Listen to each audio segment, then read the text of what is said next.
Now, pre-reading task. Answer me. If you find an old man trying to cross a road, will you? बताइए आप क्या करोगे? Come forward and help him. Ask someone else to help him. Not bother about it at all. क्या करोगे आप अगर आप कभी कि एक ओल्ड मैन है जो रोड करने का कोशिश कर रहा है लेकिन कर नहीं पा रहे हैं, तो आप क्या करोगे उनके लिए? बताइए, कोई भी बताइए। Come forward and help him. Very good. Yes, definitely we will come forward and help him. If he or she, if he is an old man, then and we are young, then young people have to help them. है ना? Now the next question is, when you help a needy person, do you boast of it to your friend, expect him to pay you back for your help, keep it to yourself? क्या करते हो जब आप किसी का भी help करते हो तो उसको जा करके अपने फ्रेंड्स को जाके उसके बारे में बहुत ज्यादा बढ़ा चढ़ा के बोलते हो, या फिर जिसका आपने हेल्प किया है उसको ये बोलते हो कि मुझे इसके बदले में कुछ आप रिटर्न कुछ पे करो, या फिर हेल्प करके आप उसको अपने तक ही रख लेते हो? बताओ क्या करते हो?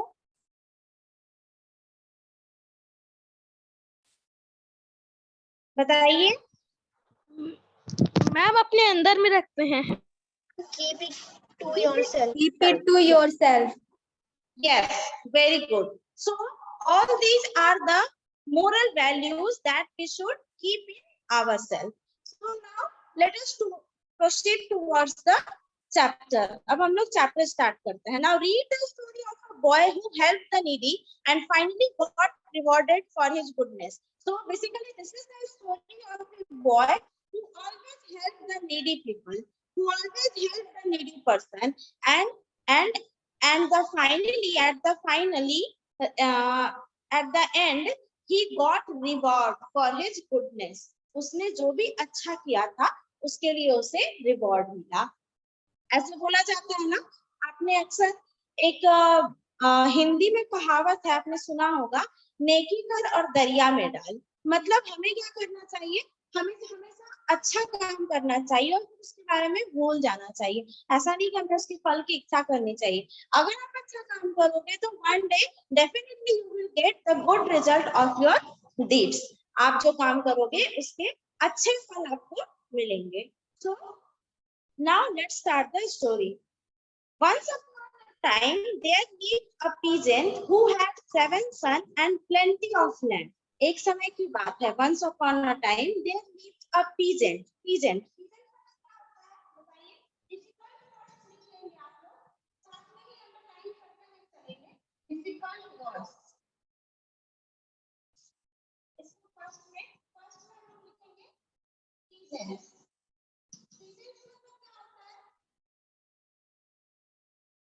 फार्मर्स. पीजेंट्स मतलब होता है फार्मर्स. यहाँ पे फार्मर, पीजेंट यानी farmer. Once upon a time there lived a peasant. एक समय की बात है, एक पीजेंट रहा करता था, मतलब एक फार्मर रहा करता था. Who had 7 sons and plenty of land. He had 7 sons. उसके 7 बेटे थे. And plenty of land. बहुत सारे लैंड भी थे. One morning the peasant woke up. He found himself blind. One morning when he woke up early in the morning, he found himself that he is now became blind. He is not able to see anything. A number of doctors were consulted and much money was spent, but in vain. बहुत सारे doctors से consult किया गया. A number of doctors were consulted. All came and treated him, but nothing will happen. No result will come. All in vain. Only money wasted, and there was no result. Still the man was blind. Man was not able to see anything. One day a strange fakir visited the blind peasant and said that he could see again if the ash of the eye of a particular fish could be arranged and rubbed in his eyes. एक दिन की बात है, वहां से उसके घर के पास से एक फकीर गुजर रहा था. फकीर आप लोग देखे होंगे, झोला वोला लेकर के चलता है इस तरह से, देखे हो आप लोग कभी? फकीर बोलते हैं उसको सभी। झोला वोला लिए हुए रहता है, कुछ बांधे हुए रहता है, कुछ डंडा वंडा लिए रहता है, बड़ी बड़ी जटाएं होती है उसकी। देखे थे आप लोग? बताइए। Yes, ma'am. Yes, nobody is replying. बस कुछ स्टूडेंट्स रिप्लाई कर रहे हैं. This is a very strange thing that I always observe in class 6, that nobody is interested. I think nobody is interested in studying. That's why they all are not replying at all. If I am asking any question, you have to reply. Okay? Is that clear to all of you? Yes, ma'am. Yes, ma'am. Yes. Yes, ma'am. Okay. तो उनके घर के पास से एक बार once upon a time there was a fakir who was passing through their house. So their house. तो वो क्या किए, उसका घर के पास गए तो उसके घर में उसके ब्लाइंड पिजन को, जो ब्लाइंड फार्मर था, उसको देखे और उसको देखने के साथ क्या बोले, ये जो प्रॉब्लम है ये सॉल्व हो सकता है, but there is only one solution, and the solution is that you have to bring the ash of the eye of a particular fish. एक particular fish के बारे में उसने बताया और बोला कि आपके घर से किसी को उसके उस फिश के आई के एश को, राख को लाना होगा और उसको अपने उनके आईज पर रब करना होगा, उस फार्मर के आईज पे रब करना होगा. After then only the farmer will be able to see the world again through his eyes. So it was decided that one of his son would go to fetch the fish. So finally they all decided, they come to the conclusion that among all the 7 sons, one son will go and will catch that fish. 6 of his elder son got scared, but after hearing this news that one of the son has to go to fetch the fish, all the 6 elder son became scared. ये डर गए. बाकी के जो 6, मतलब उनके 7 बच्चों में से जो शुरू के जो 6 बच्चे थे, बड़े जो 6 बच्चे थे, 6 जो सन थे उनके, they became scared. वो डर गए. अरे बाप रे, हम लोग को जाना पड़ेगा, पता नहीं क्या होगा. Therefore, they were reluctant to go for the purpose. They advised their father to send the youngest son for it. Now, all the 6 became together, make the plan. उन्होंने एक प्लान बनाया. क्या प्लान बनाया? Prepare a plan. वो लोग गए और अपने फादर को उन्होंने कन्विंस कर दिया कि पापा ऐसे है कि हम लोग आपकी यहाँ सेवा कर रहे हैं, ऐसा है कि हम लोग छोटे वाले भाई को भेज देते हैं, वो जाएगा और जाकर के फिश पकड़ करके लाएगा. The old man sent for him and asked him to fetch the required fish. जो फादर थे वो मान गए, कोई भी 7 सन है तो 7 में से कोई भी एक चला जाएगा. तो all that is decided that the youngest son of the family will go and fetch the fish. वो जाएगा और उस फिश को पकड़ करके लाएगा. यहाँ तक बेटा आप लोगों को स्टोरी अच्छे से समझ में आई? बताइए. Yes, ma'am. Yes, ma'am. Is there any Ma'am. Yes, Is there any ma'am. doubt आपको फिर? किसी को कोई डाउट है यहाँ तक? No, ma'am. No, ma'am. No. जितने भी टफ वर्ड आ रहे हैं उसको आप साथ में मेरे साथ अंडरलाइन करते चलेंगे. पिजन को आपने अंडरलाइन कर लिया है. Now underline set.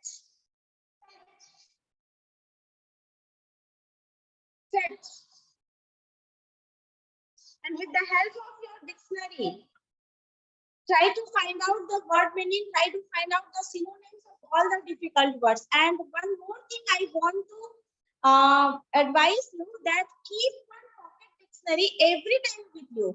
Even you can bring it in the school also. एक पॉकेट डिक्शनरी बेटा आप लोग हमेशा अपने पास रखिए. आप लोग उसको स्कूल भी लेकर आ सकते हैं, कोई आपको नहीं रोकेगा. ठीक है, आप लोग उसको स्कूल लेकर आइए. whenever you get some difficult words and you want to know the synonyms of that word, you can go through the dictionary. आप डिक्शनरी देख सकते हैं, है ना. सो ये एक बहुत अच्छी आदत है, गुड हैबिट है, इसको अपने में इनकलकेट करिए. Okay, try to inculcate this good habit in yourself. Now चलिए हम लोग स्टोरी आगे पढ़ते हैं. The young man set out for the remote ocean. On his way, he met with numerous calamities. अब जो वो youngest son था, वो क्या हुआ, घर से निकला. घर से निकलते ही उसको उस ओशियन में जाना था, क्योंकि वो उसको हर जगह नहीं मिलती थी, वो एक पर्टिकुलर ओशियन में मिलती थी जो कि काफी दूर था इसके घर से, तो वो बेचारा पैदल चलना स्टार्ट कर दिया। ठीक है। On his way he met with numerous calamities. अपने रास्ते में जब वो चल रहा था तो उसको रास्ते में they met with various type of difficulties, अलग अलग तरह के मिसफॉर्चून, अलग अलग तरह के डिजास्टर, अलग अलग तरह के डिफिकल्टीज को उसको फेस करना पड़ा उस रास्ते में जाते हुए। But his determination and power overflowed. But he was determined that yes, I have to reach there and I have to bring that particular fish for my father, for the treatment of his eyes.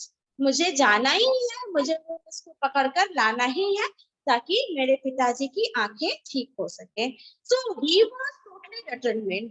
और बोला जाता है ना कि जो अपने लक्ष्य को लेकर के डिटरमिन्ड होते हैं उनको कभी ना कभी सफलता जरूर मिलती है। मेरी आवाज क्लियर आ रही है या नहीं आ रही है? कुछ बच्चे मैसेज कर रहे हैं। मैम क्लियर आ रही है। Yes. If you are getting some problem in the audio, in the voice of me, then there must be a network error in your side. Okay, आपके तरफ नेटवर्क एरर होगा। Okay, चलिए। He reached the destination. Now, finally, after facing all the difficulties, all the disaster in his way to the ocean, finally he reached the destination. When the young man took the fish out of the water, it cried, "Oh, wise man, please drop me back into the ocean. Tell me what you want. I promise you that I will be at your mercy if I don't fulfill my promise." जैसे ही वो ocean के पास पहुंचा, he took out the fish from the ocean. उसने ocean से fish को बाहर निकाल दिया। After then, the fish started crying and replied, "Oh wise man, please drop me again into the water. Please, oh सीधे साधे इंसान, wise इंसान, प्लीज मुझे फिर से ओशियन के वाटर में डाल दो। I will help you. I keep my promise, and if I will not keep my promise, I will present myself for you. मैं अपने आप को तुम्हारे लिए समर्पित कर दूंगी, फिर तुम्हें जो करना होगा तुम मेरे साथ वो करना, बट एक बार मुझे ओशियन में डाल दो and I will grant you some wish. मैं तुम्हें कुछ दूंगी। The young man threw the fish back into the ocean and said, "I want your eyes." Young man ने कहा okay. He again dropped the fish into the ocean. उसने ocean में फिर से उस फिश को डाल दिया और क्या कहा? I want your eyes. मुझे तुम्हारी आंखें चाहिए। He narrated the whole story to the fish and the purpose for which he needed its eyes. After that, he narrated the whole story of his house, his father, his brother, everything. What the fakir has told them, everything he narrated the whole story to that particular fish. And for that he told that only for this person I need your eyes. यहाँ तक आप लोगों को समझ में आया अच्छे से? बताइए।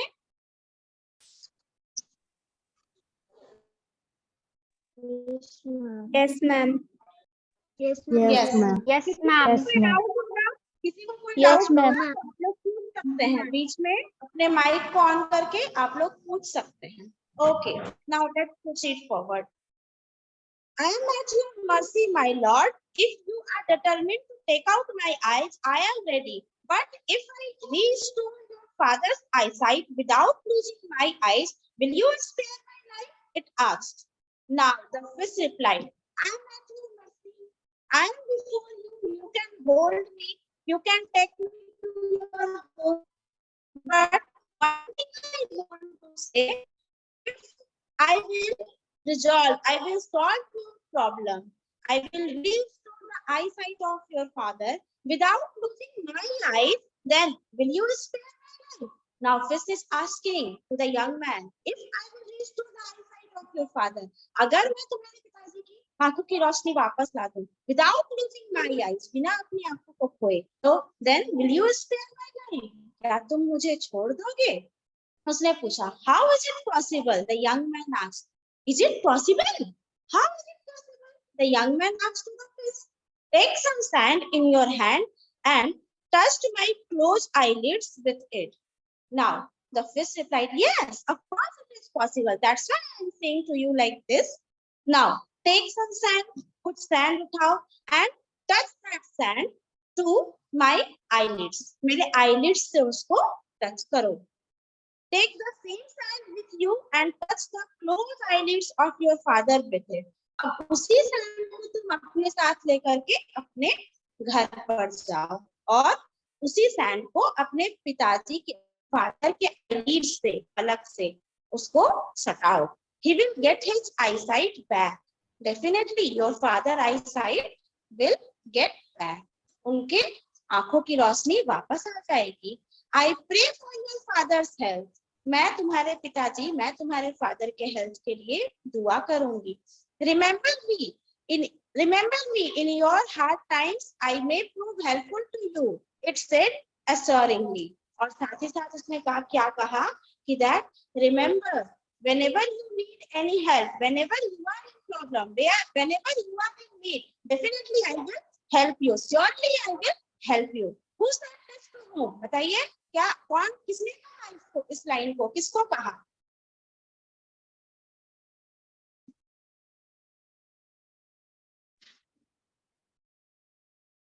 रिदम प्रधान. Yes, ma'am. बताइए किसने कहा? Ma'am, fish ने younger man से. Yes, fish told this to the young boy. Yes, young man. चलिए now यहाँ तक आप लोगों को अच्छे से समझ में आया सबको? Yes, ma'am. Yes, ma'am. Yes, ma'am. Yes. Okay. चलिए Yes, next sheet. Well, I will leave you, but in case my father does not get his sight back, your life will not be spared. Now the young man replied that this time I am leaving you, but remember one thing, if my father's eyesight does not restore, I will not spare your life. अगर मेरे पिताजी की आंखों की रोशनी वापस नहीं आई तो मैं तुम्हारी जिंदगी को नहीं बख्शूंगा. The young man told this to the fish. It is not just an ideal threat. I suggest that one must honor one words. ये कोई धमकी नहीं है, ये कोई डराने वाली बात नहीं. मैं बोल रहा हूँ, मैं जो बोलता हूँ सो मैं करता हूँ. Saying so, he took the sand with him. इतना कह करके वो जो young man था उसने sand उठाया और वो अपने साथ he returned back to his home. As soon as the father's eyelids were touched as advised, his eyesight was restored. और जैसे ही घर पहुंच करके उसने उस सैंड को अपने फादर के eyelid से टच किया, immediately his father get back his eyesight. Other 6 brothers got the amazing news and rushed to their father. बाकी सभी जो 6 सन थे उनको ये न्यूज पता चली. जब उनको ये न्यूज पता चली तो वो ये सुन करके बहुत सरप्राइज हो गए. Not surprise, they went in shocked. वो शॉक्ड हो गए और इस न्यूज को सुनते हुए दे रश टू देयर फादर. वो दौड़ते हुए अपने फादर के पास गए. रस्ट वर्ड को आप लोग अंडरलाइन करिए.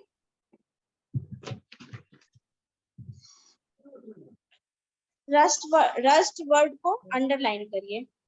ओके, तो इस न्यूज को सुन करके उनके जितने भी बाकी के जो 6 भाई थे वो काफी सरप्राइज हुए और दौड़ते हुए अपने पिताजी को, अपने फादर को देखने के लिए चले गए. They grew jealous of the youngest brother. Now, after seeing that the eyesight of their father has restored, they became jealous of their youngest brother. इसको देख करके उनको अपने छोटे भाई से, उन लोगों को सभी को अपने छोटे भाई से jealous feel होने लगा, जलन होने लगी. They feared that he would be the heir of the father's property, and now they all become started fearing. उनको डर लगने लगा कि कहीं ऐसा ना हो that जो youngest brother है, जो सबसे छोटा भाई है उन सभी का, उनको पिताजी सारी प्रॉपर्टी उसके नाम पे कर दे. The eldest brother came forward and said, "Thanks, oh Lord, you have restored our father's sight." तभी जो उसमें सबसे बड़ा भाई था उसने एक प्लान बनाया और क्या बोला, सामने आकर के बोला, "Oh thank God, जो आपने मेरे पिताजी की आंखें, मेरे फादर की आंखों की रोशनी वापस कर दी." But dear father, may I ask our youngest brother where the eyes of the fish you needed? लेकिन साथ ही साथ, as I told you that he made a plan. For that plan he is asking, but dear father, लेकिन प्यारे पिताजी, क्या मैं अपने छोटे भाई से पूछ सकता हूँ, where is the fish? Where is the required fish? Where is the eye of the required fish? वो जिस required fish की बात इसको कही गई थी, उसकी आंखें कहाँ हैं? He touch your eyelids just with sand. उसने तो आपकी आईलिड से जस्ट कुछ सैंड को टच किया है, उसकी आंखें तो नहीं है यहाँ पे. It is a mere chance that your eyesight has been restored. ये बस एक चांस की बात है कि आपकी आंखों की रोशनी वापस आ गई. It was possible that the touch of the sand would have caused you injury. लेकिन ऐसा भी तो हो सकता था कि सैंड को आपके आईलिड से टच करना कोई डेंजरस काम हो सकता था. हो सकता था आपकी आंखों की रोशनी कभी वापस नहीं आती. हो सकता है किसी तरह से आपको और ज्यादा इंजरी हो जाती. Other brothers stood by him. सभी उसका साथ दे रहे थे. बाकी के जो 5 भाई थे वो अपने बड़े भाई का साथ दे रहे थे. They compelled their father that he should be asked to bring the eyes of the fish. और उन्होंने अपने फादर को फोर्स किया, कंपेल्ड किया. कंपेल्ड मतलब होता है force someone to do something. किसी को मजबूर करना, फोर्स करना कि तुम ये काम करो. तो सभी 6 भाइयों ने मिलकर के अपने फादर को फोर्स किया कि आप छोटे वाले भाई से, छोटे वाले बेटे से कहिए that you must have to bring the eyes of the fish. Their plan went well. और उनका प्लान काम कर गया. The good son was disgraced to leave the house for his dishonesty. और वो जो अच्छा बेटा था, सबसे सच्चा बेटा था, जो सबसे छोटा बेटा था, उसको अपने डिसऑनेस्टी के लिए, अपने बेईमानी के लिए घर छोड़ना पड़ा. लेकिन क्या आप लोग मुझे बताइए, इज ही रियली डिसऑनेस्ट और honest? Ma'am honest.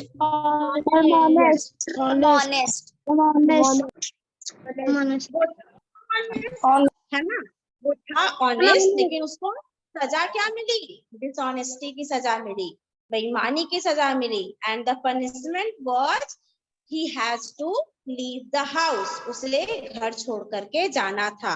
He left the house and roamed aimlessly as he had now where to go. उसने घर छोड़ दिया. Without any argument he left the house. But now where to go? कोई जगह नहीं था जाने के लिए, कहाँ जाता वो? तो he started roaming aimlessly. इधर उधर जहाँ तहाँ घूमना शुरू कर दिया. Because nowhere he has to go. कहीं तो उसे जाना था नहीं. One day as he was passing through a forest, he noticed that a black buck came running to him. एक बार जब वो फॉरेस्ट के पास से गुजर रहा था, one day he was passing through a forest, he noticed, उसने देखा एक ब्लैक बक को, एक ब्लैक डियर, जो मेल डियर होता है उसको हम लोग बक कहते हैं. तो उसने उस ब्लैक बक को देखा, एक ब्लैक बक को देखा. That black buck was running towards him. वो इसकी तरफ दौड़ता हुआ आ रहा था, इस यंग मैन की तरफ दौड़ता हुआ आ रहा था. The small animal stood by him and spoke in a trembling voice. वो जो स्मॉल एनिमल था, वो जो बक था, वो जो डियर था, वो इसके बगल में खड़ा हो गया और इससे कांपती हुई वॉइस में, कांपती कपकपाती हुई आवाज में, ट्रेम्बलिंग वॉइस में he said to him. वो जो ब्लैक बक था उसने इस यंग मैन को कहा, dear sir, the hunter are after me, please save me. उसने क्या कहा? प्लीज सर, मुझे बचा लो, please save me, because some hunters are chasing me. कुछ हंटर्स मुझे, मेरा पीछा कर रहे हैं, प्लीज मुझे बचा लीजिए. I will help you whenever I will help you whenever you call me. If you will help me right now, definitely I will help you whenever you will call me, whenever you are in need, whenever you are in problem. अगर आज आप मेरी मदद करोगे, मेरी help करोगे, तो जब आप कभी प्रॉब्लम में रहोगे, डिस्ट्रेस में रहोगे, definitely I will help you. The young man trusted the buck. Go into this ditch and I will cover you with the grass and leaves. उसने क्या कहा? ठीक है, मैं तुम्हारी मदद करूंगा, ठीक है, मैं तुम्हारी हेल्प करूंगा, जाओ तुम उधर जाकर के छिप जाओ, मैं तुम्हें लीव से ढक दूंगा. When they go away, I will call you back. और जब शिकारी लोग, जो हंटर लोग हैं, वो जब चले जाएंगे, मैं तुम्हें वापस बुला लूंगा. The buck acted upon his advice. बक ने बिल्कुल वैसा ही कहा जैसे ये young man ने बताया. When the hunters came, they asked him, "Have you seen any buck this way?" फिर जब उसने ऐसा किया, बक जाके छिप गया. थोड़ी देर बाद हंटर्स आए. They asked to the young boy, "Have you seen any buck here?" क्या तुमने इस रास्ते में कहीं किसी मेल डियर को देखा है? What is buck? He said. बोलता buck क्या होता है? What is buck? This fool does not know what a buck is. Hurry up. We should miss the opportunity, they said.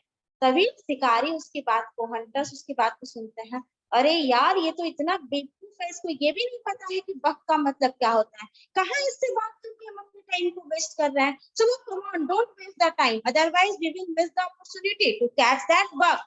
नहीं तो हम लोग अपॉर्चुनिटी मिस कर देंगे. We will not be able to catch the buck. So leave it and run. Come out now. They have gone away. जब वे लोग चले गए, then young man told the buck, "Come out, they have gone away." The buck thanked him and promised to help him when he was in distress.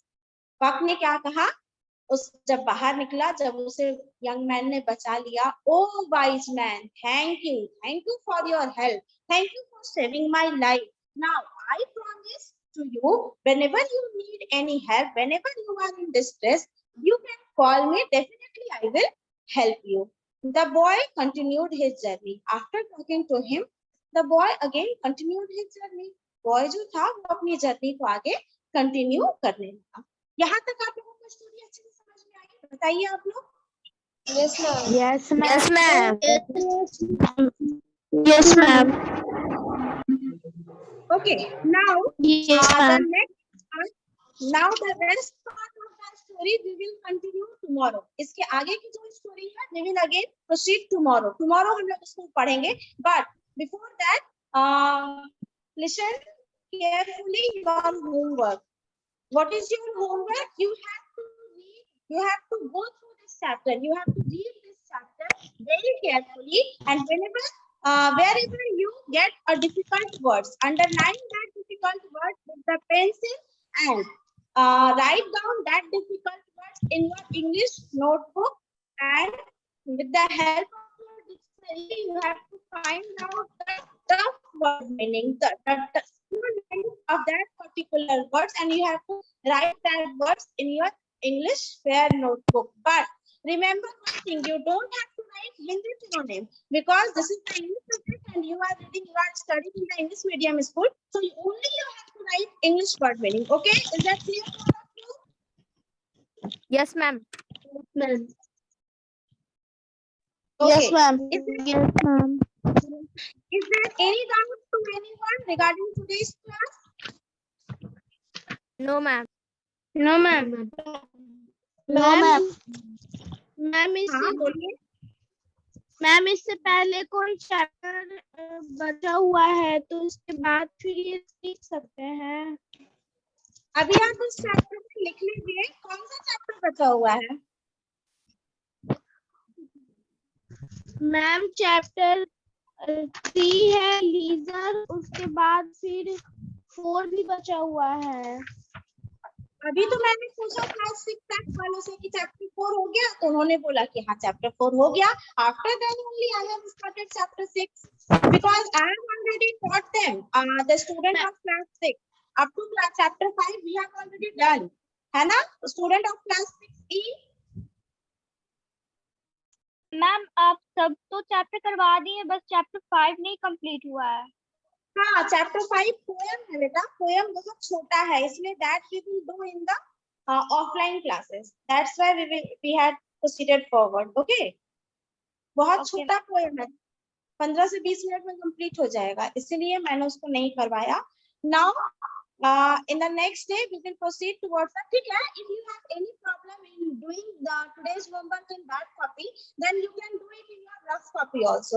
Rough copy में आप पढ़ सकते हैं, जितने भी टफ वर्ड है उसको एक जगह लिख लीजिए, उसके सिनोनिम्स को डिक्शनरी से के हेल्प से खोज करके लिख लीजिए, और जब आप कंप्लीट कर लीजिएगा चैप्टर 5 तो वहां से देख करके आप चैप्टर 6 के वर्ड मीनिंग को कॉपी कर लीजिएगा पेयर कॉपी में. ठीक है?